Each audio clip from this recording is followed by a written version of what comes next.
Welcome back, everyone, to another episode of the Leadership Void Podcast. I'm Enrique with my co-host Vince to bring you the best in our veteran, military spouse, and first responder community. And Vince will introduce today's guest. Thanks, Enrique. As you said, let's keep the fireworks going. Here it is, July. We have Chuck Broadway, Chief of Police of Clermont Police Department here, all the way down the street in Florida. But first, let's start off. Chuck, tell us a little bit about you. All right, first, thank you for having me on the show today. Honored to be here and looking forward to having some great conversation and dialogue. So again, my name is Chuck Broadway.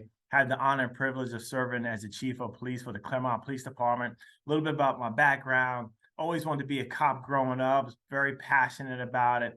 Joined the ranks of the New York City Police Department in 1996. That's where I was born and raised there on Long Island, New York. Remember a phone call as if it was like yesterday when I was there with NYPD. It was the morning of September 11, 2001. And the phone call was, Chuck, you got to come back to work because a plane just crashed into the World Trade Center. Rushed into work that day. Was involved in a lot of search and recovery efforts for weeks and months following the terrorist attacks. Took an early retirement out of NYPD to be closer with family and loved ones. Moved to Florida. I was with the Gainesville Police Department for a while where I did a lot of undercover work in narcotics.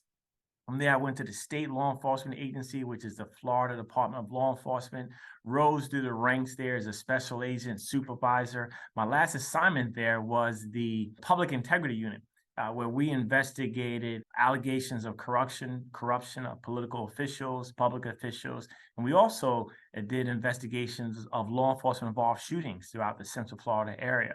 From there, I saw an opening in the Clermont Police Department for a police captain. I applied. Got the job there as a police captain in 2010. I was appointed the chief December 11th of 2012. What was pretty historic about that day was I was the first ever African-American chief of police for Lake County. I tell people that because I hope somebody is inspired by that, is encouraged by that, and says, you know what, I'm not going to give up on my dream. I'm not going to give up on that aspiration. I'm going to continue, not going to let anything deter me, but I'm going to continue to pursue that dream, that aspiration, and I'm going to make it. Been married to my wife of 28 years. We have 4 daughters, and we just had a grandchild about 6 months ago, and another girl. So we're blessed with girls in the Broadway household. Well, as a fellow New Yorker, both Vince and I, we thank you for your service to our city up there. And thank you for what you're doing down here. Now, that's not a small feat, folks. Being the first African-American to be in a position as chief of police is something to be applauded. And we thank you. And we thank the people of Clermont for putting their trust in you and allowing you to do so. Now, 4 girls and another girl. Yeah, that's why you're the chief of police. That's right. So talking about police department, tell us about the Clermont Police Department. Sure. So Clermont, the city of Clermont, we are located in Lake County. We're almost like dead center in the state of Florida. The city of Clermont is about 45 to 50,000 residents. The largest city in Lake County, the largest police department in Lake County. We are a full-service police department. We are known for being the home of several Olympic athletes who live in Clermont, who also train here. Several of them participated in Olympic Games when they were in Brazil many years ago. The city of Clermont is a growing city, a very diversified city, a lot of hills, a robust trail system, and several lakes. And we are continuing to grow. We just annexed several acres of property on our south end where we are expecting or anticipating a stadium to be built there, as well as the AAU facility and other industrial and commercial properties and residential that are coming in that area. So we are a growing area. Our department is comprised of approximately 92 sworn police officers. We have about 12 members who are support staff or non-sworn. Great diversified community. Again, just a growing community, great community. And again, we are right here in the center of Lake County. You know, Chuck, I'll say to you, yes, you do have hills. I know why the Olympic athletes train there. Right? That's right. I went on a bike ride there, and I did not know and anticipated Florida to have hills. So, folks, Clermont has hills. It's true. For sure, yeah. But hills help. Talk about giving back and talk about community things you do. I had a great opportunity to go there for a bike ride. So how does the Clermont Police Department give back or stay engaged with the community? Sure. So one of our priorities is just that, realizing that, hey, there's an old saying that used to say the community are the police and the police are the community. At the end of the day, you think about it, we all want safe streets. We want safe communities. We want to be able to go outside of our homes and utilize our trail systems and bikes and just be able to have an enhanced quality of life. So why not do that together? Why not partner up law enforcement with our community to prevent crime, reduce crime, and enhance quality of life?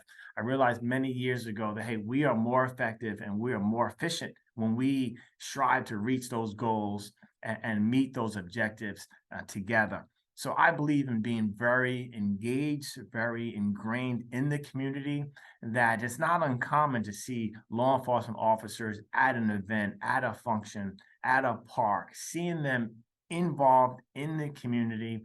We give back so many ways of various different sponsorships to non-for-profit that are making a difference in homelessness and food insecurities, and giving back to our youth to help them make the right decisions in life.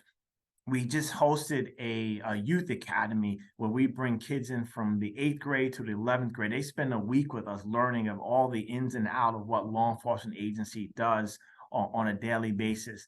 We're hosting a basketball camp July 10th through the 14th, where officers are going to be teaching kids basic basketball skills on the court, but more importantly, life skills and making those right decisions.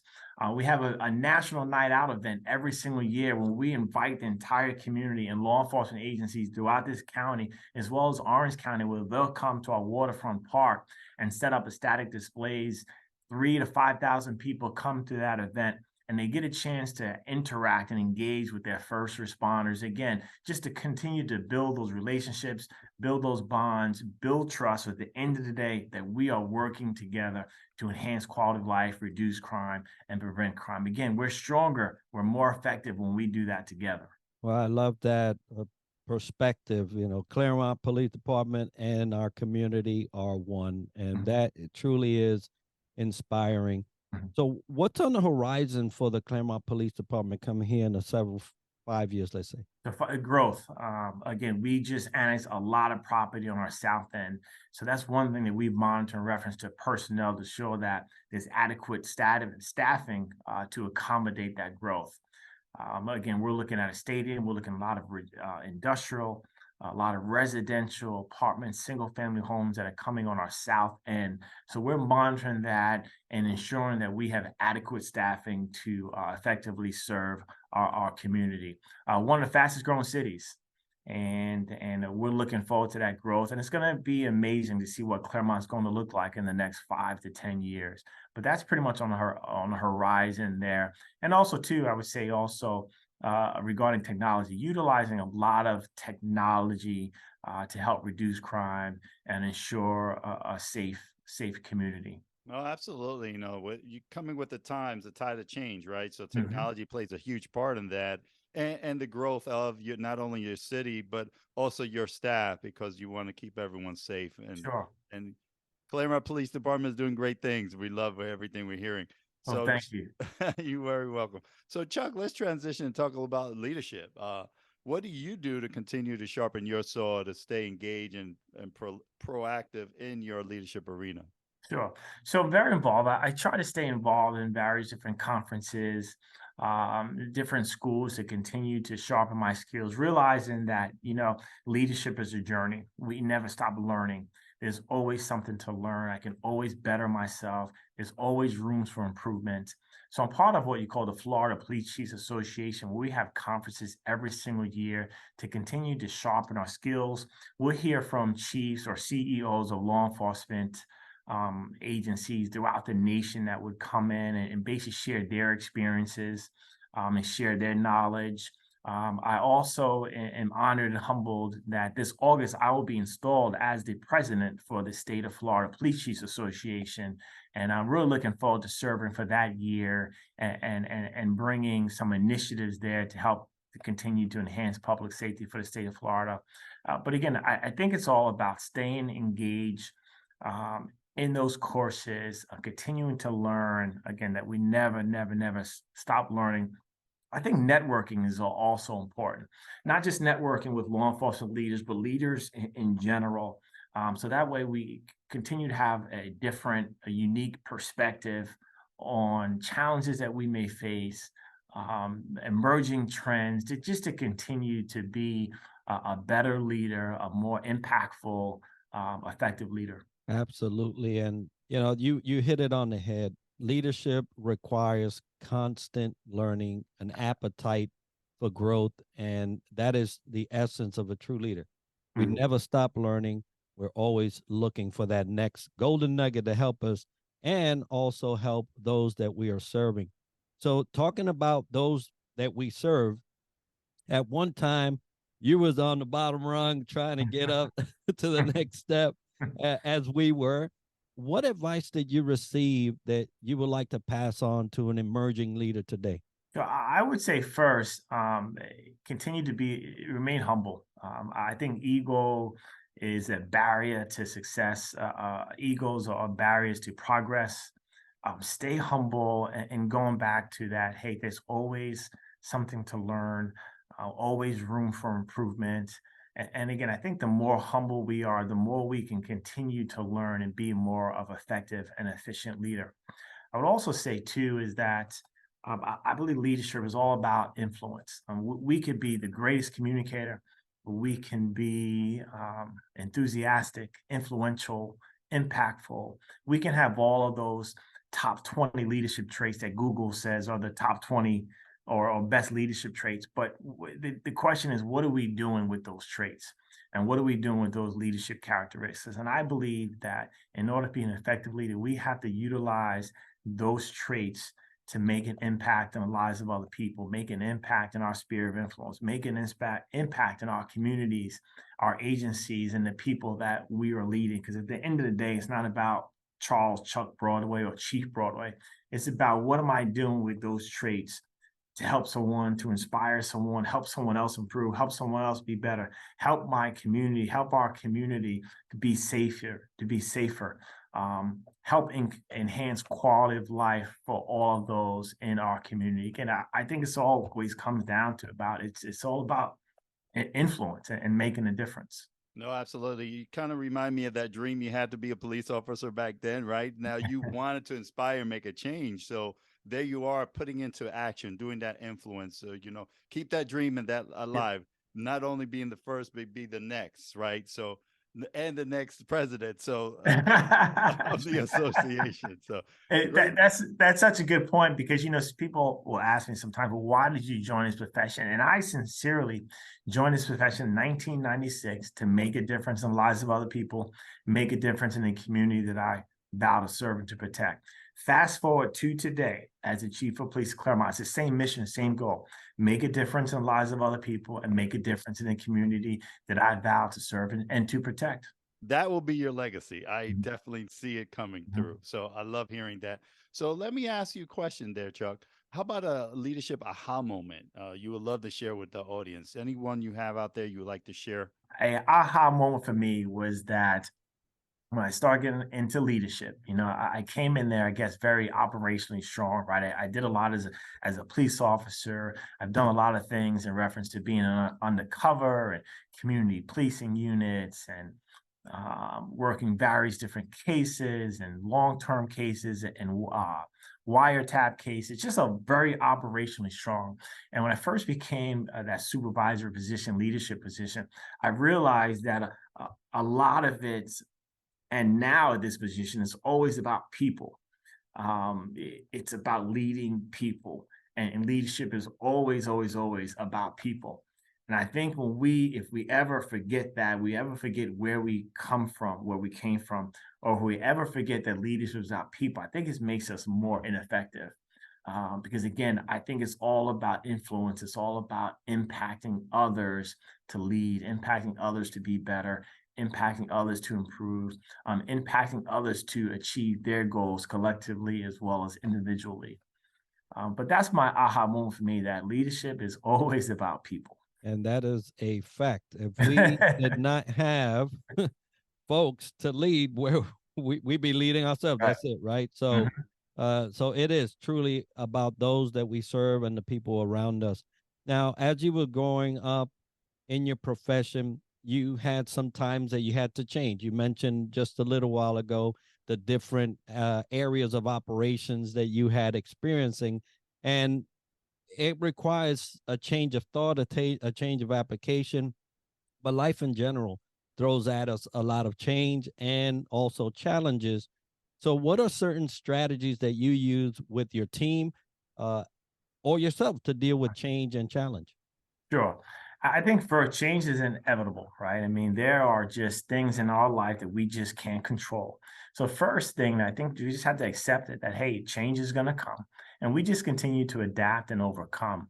But to help some of that, especially with our team, I just believe in open communication. I mean, once a week, we have a meeting with my command staff, executive staff, and we just have open communication where we can communicate, be very transparent, very honest, just get things out there, what's going on, where we have concerns, where can we support one another. And I think that communication just opens the door to address any issues and challenges that come up. I also believe in the networking and in those partnerships. I think the more we can develop those partnerships, the more we can develop those relationships, the more we have, I guess, the right to speak into somebody else's life. I mean, if we can continue to build these relationships, and as we build those relationships, I believe that we build a level of trust where we can speak to one another, we can impart one another, and we can also trust one another that, hey, we're in this together, and we can be more effective when we do work together. But I think that right then and there, that open dialogue, the communication, the transparency, I think that makes a difference in addressing those challenges that come up. Well, 100% agree with what you're saying there, Chuck, about, making that strategy for change and adapt. Open communication, dialogue. They say it takes a village to raise a child. It takes a village to raise an adult and a community too. So we want to work together in tangent to build that trust. Sure. We love speaking with you. And for folks that want to either join Clermont or join the police department, how they get a hold of you, Chuck, or the Clermont Police Department? Sure. So I'm on LinkedIn, Chuck Broadway. You can find me there. I'm on Twitter, Chief Chuck Broadway there. And also, too, reference to the Clermont Police Department, you can find me at the City of Clermont.gov. Click on the tab that says the police department. My email is there as well. You can email me, and my phone number is there also. Looking forward to hearing from you. Outstanding. And folks, we're going to have that as part of the show notes and video so you can get a hold of Chief Chuck Broadway and the Clermont Police Department. Hopefully, some of you out there are inspired to serve and will join forces with them and aid them in that growth management that's coming their way for the next 5 years. But if you want to get a hold of us at the Leadership Void Podcast, the Leadership Void at gmail.com is where you'll send that correspondence. Any particular leadership topic that you would like for us to cover, Vince and I, and we'll look at that and curate it and make it happen. Yeah, make it happen indeed. We continue with the fireworks as we always have great guests. Today was all about Chief Chuck Broadway. We're so excited for everything you're doing in Clermont since December 11th of 2012, right? That's right. Over 11 years of being chief. That's amazing work. And we're so excited to have our sponsors, Triple Nickel, VEI, and FAVOB being part of our community here. But today's all about Clermont Police Department and Chief Broadway. Thank you for being on our show today. Thanks for having me. You guys have a great day.